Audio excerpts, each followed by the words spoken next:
Now residing with my parents, the realization hit me hard. My marriage, once believed to bring happiness, had only been a facade. My husband, whom I trusted, turned out to be using me, and I felt betrayed by my in-laws, the mother and son duo. Oblivious to their own naivety, seemed oblivious to the practicalities of life. Faced with the threat of being kicked out, I questioned the essence of being a family with such people. The decision was clear. I needed to take charge. Swiftly reaching out to everyone, I initiated preparations for the next chapter of my life. As for the household items, I arranged for a service to pick them up. The following day, furniture and appliances were taken away, prompting a panicked response from my husband. I am Michelle Thompson, a 35-year-old woman who has been working from home since college. Despite a monthly commute, I am a full-time employee, thanks to the accommodating nature of my company. A motorcycle accident during my college years left my legs disabled, confining me to a wheelchair. Despite ongoing rehabilitation efforts, the prospect of improvement remained bleak. Embracing my condition, I had initially resigned to the idea of lifelong singleness. However, a blind date arranged by friends reintroduced the desire for companionship. I met Ken, my now husband, who, despite being 5 years my senior, exuded youthful energy. His straightforward demeanor, though bordering on rudeness, intrigued me. Ken's genuine curiosity about my life in a wheelchair set him apart, and I appreciated his unfiltered interest. Despite societal norms, his bold inquiries made me feel seen and understood. As we continued dating, I convinced myself that happiness awaited me with Ken. Blinded by the prospect of a lasting connection, I eagerly accepted his proposal after just 6 months of dating. Immediately after our marriage, things took an unexpected turn. Ken and I decided to move into my standalone house, which, despite being a rental, was relatively pricey but exceptionally wheelchair-friendly. It seemed the previous tenant had made the place more accessible, and Ken appreciated the spaciousness. Since I spent a lot of time at home, I naturally took on most of the housework. Occasionally, when I asked Ken for help, he would dismissively claim exhaustion, refusing to lift a finger or assist me in the bath. Despite managing on my own, bathing took longer, and I reminisced about the days when a caregiver visited twice a week to help. Frustrations mounted as Ken neglected to put away bath items, making the process even more time-consuming. Pleas for understanding fell on deaf ears, as Ken failed to recognize the house's design catered to my needs. It became evident that Ken's initial attraction had been to the house, appliances, and my ability to handle chores despite my disability.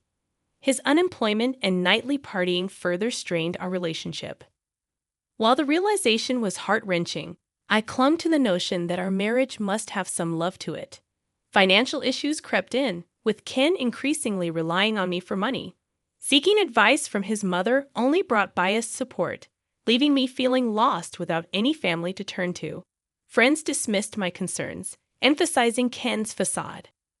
Ken's unpredictable behavior, fueled by alcohol, pushed me to my limits. I grappled with the dilemma of enduring the situation or facing a solitary future. Just as the idea of divorce started to gain prominence, Ken unexpectedly proposed living with his parents. Stunned, I learned he intended for them to move into our place. While I understood the desire to be near aging parents, their good health made the proposition perplexing. I couldn't comprehend why Ken's parents were considering moving from their own home to ours. Did they genuinely need to stay here? With 4 people in the house, it would be cramped, and given that I work from home, it would be quite inconvenient. "You're always thinking about yourself, huh?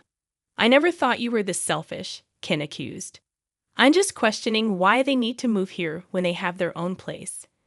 Our home is more spacious, modern, and equipped with all the conveniences. Besides, it's designed to be accessible for elders. If Ken's parents move in, I'd have to be on my toes during work hours. While Ken is rarely home, his retired parents would likely be around a lot. Sharing the bathroom and kitchen? I'm slower than most people, and I can foresee the challenges of such a living situation. Can I have some time to think?" "You better hurry up. We don't have much time, Ken retorted. Despite his claim of limited time, Ken wasted no time. By the weekend, he brought his parents over, making me suspect they had been planning this move for a while. You know, I've been thinking. Maybe you should consider a facility, Ken's mother suggested. What? I couldn't believe what I was hearing. A facility for me? Yeah, it's a good idea, right? You have your own limits. In a facility, they take care of everything. It became apparent that Ken wasn't just contemplating his parents moving in. He was also considering sending me away. I'd visit you from time to time. That statement jolted me awake. If not now, then when, Ken? What am I to you? Your wife, right? Would you really tell your beloved wife to go to a facility? Hold on.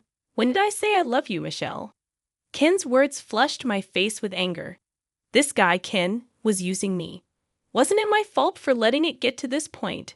I thought I had to draw a line. Then, even more shocking words came out of Ken's mouth. In this house, I'm going to live with my parents.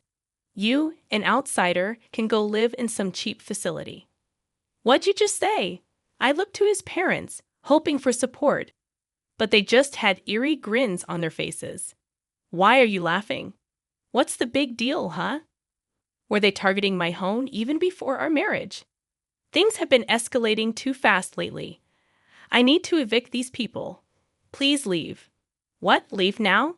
How can you talk to my parents like that? I felt like I saw the real Ken. He was yelling at me with such fury. If he cares so much for his parents, why doesn't he earn his own money and build them a house? Why does he have to take mine? My head felt like it was on fire. It's okay, Ken. Michelle must have been shocked since we came unexpectedly, his mother said. We just came to check the place today. Yeah, we need to check before moving in. Looks like there are more appliances than last time. Seems comfy to live in. They were genuinely here to take over my home. In an attempt to steady my nerves, I took a deep breath, inhaling oxygen. A sudden question lingered in my mind. If I leave, how are they planning to sustain themselves? His parents rely on a pension, and Ken is just a part-timer. I'm covering all the rent and living expenses. Who's going to handle the $2,800 monthly payment? Do his parents assume Ken is covering the living expenses? Disregarding my concerns, his parents cheerfully departed, with Ken following suit. I'm going to stay at my parents' tonight. Hold on, we need to talk. There's nothing to talk about. I, the man of the house, have decided. I won't change my mind. Left alone in shock, I couldn't linger in that state. I promptly contacted a real estate agent I knew. When Ken returned the next day, he saw the organized belongings and chuckled. Oh, started packing. Found a place to move to already? Yes, I have. Ken appeared genuinely surprised by my swift response. And here's the card of a divorce lawyer. Here you go, Ken. From now on, let's communicate through the lawyer. A divorce? Why? If you're kicking me out, there's no point in being married anymore, right? Ken looked as if he had been hit by a ton of bricks. He hadn't anticipated my swift mention of divorce. You can't live without me, right? I don't understand what you mean. Who else would marry you? I can live on my own, but you said you wanted to get married. It was at this moment that I realized how arrogant and overconfident Ken had been. He approached me assuming I was a lonely, disabled single woman. I'm independent, have money, and never struggle with my living. Plus, I stay home all the time, so I handle all the chores for him. I'm the ideal woman. Money keeps coming in even if he doesn't work. He thought I wouldn't leave because I couldn't find anyone else. That's why he was shocked when I casually brought up divorce. Why? You know, if you divorce me, you might be single for the rest of your life. Well, if it means living a married life with you, I'd rather be single forever. Whether I spend the rest of my life alone isn't for you to decide. The typically submissive me was now fighting back, and he was getting flustered. I could tell that Ken was panicking. I never thought he was such a weak man. I don't know why I had been putting up with him for so long. Once I decided on the divorce, I felt the weight lift off my shoulders. I guess I had been too focused on getting married. Anyway, You don't have to move out right away. I didn't mean to rush you into a facility that soon. Oh, it's fine. I'll do as you wish. Don't worry. You won't find a place that fast. Think it over, okay? I've already secured a place, so it's all right. What? Wait a minute. Isn't this too soon? Observing Ken's shifting attitudes, from smugness to panic, only heightened my irritation. Calmly, I explained, the facility staff are informed and know about my situation, so everything's fine. Wait, when did you even set all this up? Were you preparing all along? Ken questioned. Yes, even before I met you. In fact, I had been considering my retirement and had an eye on a particular facility, more like a condo. After an injury during my hospital stay, I delved into various investment books, diversifying my investments between my salary and my parents' inheritance. The facility I had my eye on, I had already purchased and had been renting it out for income.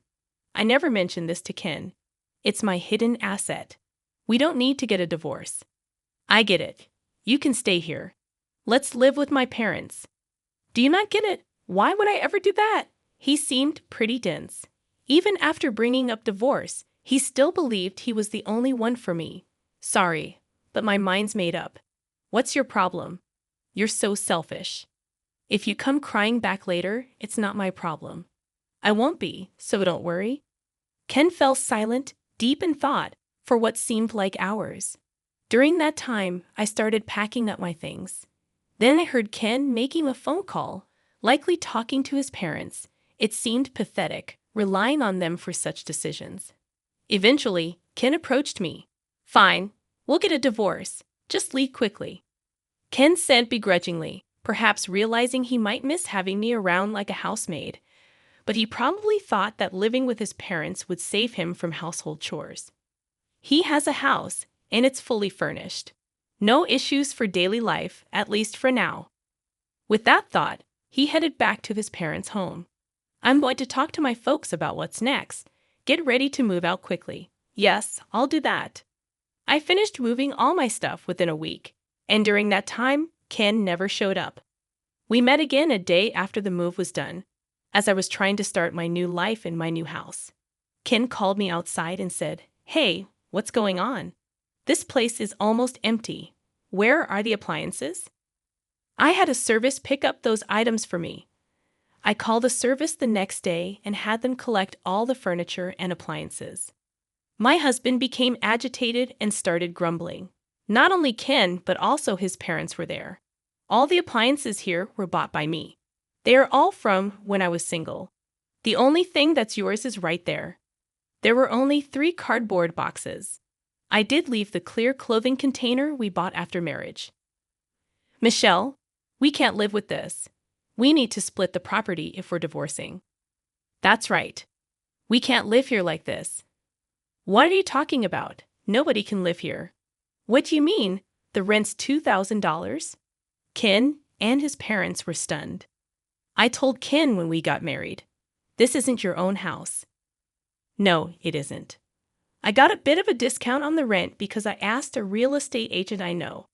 If I move out, the rent will go up even more, given that this is a property with disability access, and I've already received several inquiries from people with the same concerns. I recommended that they move out. Why didn't you tell us sooner? What are we going to do now? Ken's mother was notably agitated. I don't know. I did tell Ken. I didn't hear about it. I'll sue you. Ken threatened. I saw that coming.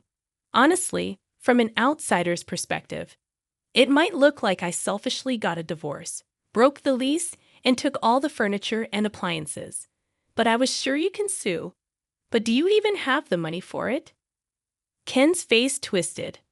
He couldn't afford a lawyer, even if by some miracle he could. I have an ace up my sleeve. I showed them some pictures. When did you take these? The pictures showed Ken gambling and womanizing. I spent my money on this. I'm ready to use these in court, Ken. What the hell? I thought everything was going well. His parents were particularly agitated. What's going on? Then suddenly, Ken started to apologize. I'm sorry. Please come back. I need you, Michelle. You're the one who kicked me out. We're already divorced. So what are you talking about? Besides, you don't love me, do you? If that's the case, I'll just leave then. This time, even Ken's parents began to apologize next to him. We don't have a place to live anymore. That was a shock. What do you mean? Our house got foreclosed on. Turns out Ken's family home will be repossessed in a few weeks. They've gone bankrupt. The debt that his father accumulated grew like a snowball and became an amount that's impossible for retirees to pay. Ken, who used to receive an allowance from his parents when he was single, probably thought he was in trouble and decided to get married, hoping for support. Now I understand why his mother was so kind before we got married. I can't help you now. We're strangers. Even if my folks and I end up homeless, are you okay with that? You brought it on yourself, didn't you? Ken's ulterior motive was clear as day. I firmly told him I had no intention of giving him even one piece of furniture or electronics. Please don't say that. Have some mercy. It's too late for apologies. Now sort it out on your own. That's why I'm asking. I can't sort it out. I told Ken and his father, who were so persistent, that if they couldn't pay the rent, they should move out. The place is in my name. So if I cancel the lease, that's the end of it. Evicting them was easy. In the end, even if the lease was transferred, Ken probably couldn't afford to live here. I heard all of this from the real estate agent. I can't pay the rent. In the end, I decided to cancel the lease here. I no longer need this place, and since the divorce is final, everything is over. I somehow kicked out the stunned family of 3 and locked the door. What are we going to do now? I can move into a facility. Goodbye. Facilities like that probably have no freedom and are the worst, right? Good luck in that crappy environment. Maybe Ken felt unsatisfied, not having the last word because he spat out those bitter words. I ignored Ken and his parents and left the scene. But Ken wasn't going to stay put. A few days later, he showed up at the facility where I had moved. Hey, what's this about? Looking at the facility where I was, Ken looked like he was about to faint. It's not a crappy environment at all. It's a luxury facility worth $1 million. I had saved up money, and with the earnings from my investments, I bought this place. The previous occupant had left at the perfect time, so I was able to move in immediately. With the sale of my house and some extra income, I still had plenty left over. This facility is top-notch, with doctors and helpers on site. The floor plan is just like an apartment, with plenty of privacy. The room is a 3-bedroom, so families can live together. There are even couples and families living here. I can call a helper with the push of a button, and there's assisted bathing every day. I originally thought of this as my final residence, but I'm glad I made the move. You had this much money then? Why? I really don't want you coming all the way here. We're strangers now. Please leave. Then Ken suddenly started acting all sweet toward me. Honestly, it's creepy. Can't you just let me live here? What are you talking about? That's impossible. We're divorced. Face reality. That's why. Let's get remarried. I'm living in a motel now. Isn't that pitiful? I can't get a job because I don't have an address at the motel. He's such a smooth talker. He seems to have quickly abandoned his own parents. In the end, he only thinks about himself. Why don't you take a look in the mirror? You look pathetic, living off your parents at your age, becoming a freeloader after marriage, and now begging on the streets. Ken's face turned bright red. You're not ashamed to be clinging to your ex-wife. Look, everyone's watching, aren't they? Residents peeking from their balconies were watching. Actually, I had asked them in advance to look out if my ex-husband came to visit. I thought Ken would surely come looking for me at least once, either to gloat over my miserable state in the facility or to beg. The residents were very cooperative. They purposely looked at Ken with pity. It's like a real-life drama. I want to applaud them. Ken finally noticed the stares and seemed to realize how embarrassing he was being. I won't ask any more. With a pale face, he muttered those words and disappeared. I don't think he'll come here anymore. Later, when I went out, I I ran into my mother-in-law working at a supermarket checkout. My father-in-law was a janitor, and my mother-in-law was a cashier. As soon as my mother-in-law spotted me, she turned her face and tried to hide. She was being scolded by a young employee for her attitude. Ken was apparently introduced to a job by someone he met at the motel cafe and was being exploited at a very low-paying job site. I frequently host home parties and live happily every day with people from the same facility. I also became good friends with other wheelchair users. If I had known such a community existed, I would have moved here sooner. I found the time to attend physical therapy sessions. My current goal is to get my legs moving on my own. I lead a fulfilling life both at work and in private.